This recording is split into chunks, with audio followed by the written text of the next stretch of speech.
The purpose of the police is to uphold the law fairly and firmly, to prevent crime, to protect, and to pursue justice. This job must be done with integrity by those with a genuine desire to do so. Unfortunately, crooks and criminals are the reason they have a job, but they also make their job so much harder. But what happens to those crooks and criminals who are disguised in police uniforms? Who justifies their crimes, and how are they justified? Thomas Jefferson once said, "All men are created equal," that they are endowed by their Creator with certain unalienable rights, that among these are life, liberty, and the pursuit of happiness. And he was absolutely correct. Happiness is something that can only be pursued. But when our happiness means taking the life and liberty of someone else, then those rights become wrong. Essentially, we are one. Yes, we. We who breathe the same air, we who bleed the same blood. The only thing that separates us is the animosity and resentment we have towards each other. And not just between police and the youth, or the police and the community. It's not just about one incident, so let's not sit and pretend that that is the only issue. Thousands of people have so much to say about police brutality, but some of those same people are the ones embracing the killing of each other. It's about these problems happening all over the world and history repeating itself. My question is, where does this tension come from? But then again, we can all point fingers, so I guess the real question is, where does it end? I say it ends right here, right now. I challenge all of you, including myself, to stop attacking each other. Stop feeding these stereotypes, and instead of standing against the police, take a stand with them. Stop letting the music brainwash us, because as much as we hate to admit it, we need them. When it comes to serving justice, in a way we depend on them.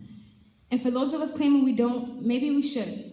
Maybe this lack of dependency and trust is what contributes to a lot of the chaos in our community.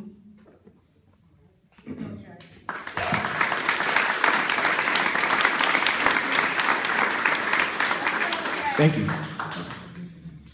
A year ago, I was arrested in front of Brighton High School for throwing a snowball at a police cruiser. Childish, I know. The officer got out and shouted for me to stop, but I didn't. I turned around and walked away. When he grabbed my arm, I pulled away like that.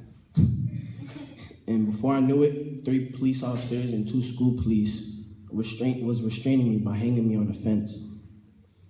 I was taken to the station. When the officer seen me at the station, he stated I wouldn't have been arrested if I just stopped and talked to him. It got me thinking, damn, maybe if I just had gave him that respect and actually talked to him, I wouldn't have been there, just like he said. I did think to myself afterward, why does it take 5 police officers to pursue a teenager for a petty crime?